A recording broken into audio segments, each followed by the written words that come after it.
Would you love to lose weight, or more importantly, maintain your preferred weight for life? Maybe you are like me and have tried a bunch of different diets only to become increasingly frustrated. Believe me, I understand, because growing up in the 1980s, I am going to admit that I absolutely had fallen victim to multiple fad diets, something called the cabbage soup diet, the grapefruit diet, and even something called the 3-day diet that involved a half a cup of vanilla ice cream and a hot dog. And I remember the excitement and hope with each attempt, thinking that this was going to be the one that would actually do it, only to be left feeling worse in the end. Now, luckily, this is in the past for me, and it can be for you as well, because I have something very important to share with you today. If you really want to not just lose weight, but lose weight and then maintain it for the rest of your life, stop dieting. Hi, my name is Bonnie London, and after nearly 30 years of working to inspire individuals as both a personal trainer and then as a dietitian, it is my goal to provide you with the latest tricks to achieve your personal weight and health goals. And now, in today's video, I am going to explain to you why dieting fails and what you should do instead. Let's look at what really happens when you go on a diet. Okay, you have decided that you want to lose some weight. So you start by, decreasing calories, increasing activity. This makes a lot of sense. But there's something in this plan that it did not take into consideration. And that is that our bodies continued to be wired to survive starvation and have not adapted to the current environment, where we have, of course, food security, not to mention not having to be as active as we used to be. And this has only occurred over like the last 50 to 100 years, which is really seconds on the clock as far as human existence. And as a result of this, every time you attempt the diet, such as the decreasing calories, increasing activity, your body thinks that you are starving, and it is going to protest and fight back, all in an effort to protect you.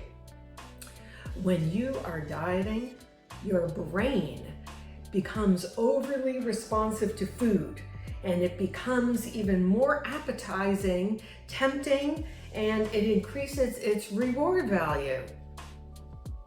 Also, decreasing calories and exercising more can make you hungry. The combination leads to, guess what? The next thing you know, you're going to the refrigerator and eating what you might describe as the best leftover cold pizza you've ever had. So basically, exactly what you are trying to resist becomes even harder. Your body also is going to fight back by decreasing the hormones that help you feel full, making you more likely to be hungrier even given the same amount of food. But the worst thing that happens in your body's effort to protect you from starvation is that you can definitely lose some of your lean body mass or muscle, which is the most metabolically active tissue in your body. In addition, it's also been known to increase your fat mass, meaning that your entire metabolism gets slowed down, and every time you try to go on a diet, it becomes that much harder. Here is what you can do instead. Okay, rule number 1. Instead of thinking about restricting foods, focus on what you need to eat to control your appetite, boost your metabolism, and support your health. So number 1, get adequate high quality protein, the most satiating of all the macronutrients. In addition, it has the highest thermic effect, meaning about up to roughly 30% of those calories go to just metabolizing it and breaking it down. It also keeps your blood sugar stable hours after eating, which is also really important to control your appetite and overall well-being and feeling great. Number two, certainly getting plenty of vegetables that are high in nutrients, fiber, and naturally low in calories, meaning you have not to count calories, and you're going to eat less naturally. Finally, include some healthy sources of fat that will also help keep you satiated. Rule number two, keep it simple. The more prepared you are in having the food ready and accessible, and the less energy you expend on making these food decisions, the more likely that you're going to be successful. For example, just rotating the same 3 meals. Or if you're going out to eat, maybe you look ahead at the menu so you can have in your mind what's going to happen and having a game plan. And that way, when you get there, you really will have a lot less effort to make when deciding what to do. And number 3, do not be perfect or worry about a few indulgences, because nobody has ever gained weight from one particular meal or even a few days.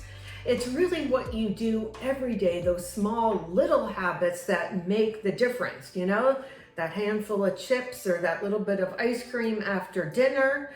This is really about creating long-term, sustainable habits and not having restrictions. Finally, the next time that you might be tempted to try the next magical diet, you want to ask yourself this question: can I eat this way forever, or do I really want to? Instead, find a way that you really can live with for the long term, because in the end, that is the only diet that matters. If you have found this video helpful, please like, share, comment, subscribe, and ring the bell so you can be notified of every new video. Or if you would like to discuss your personal situation, there is a link in the description below to book a call. I look forward to seeing you in the next video.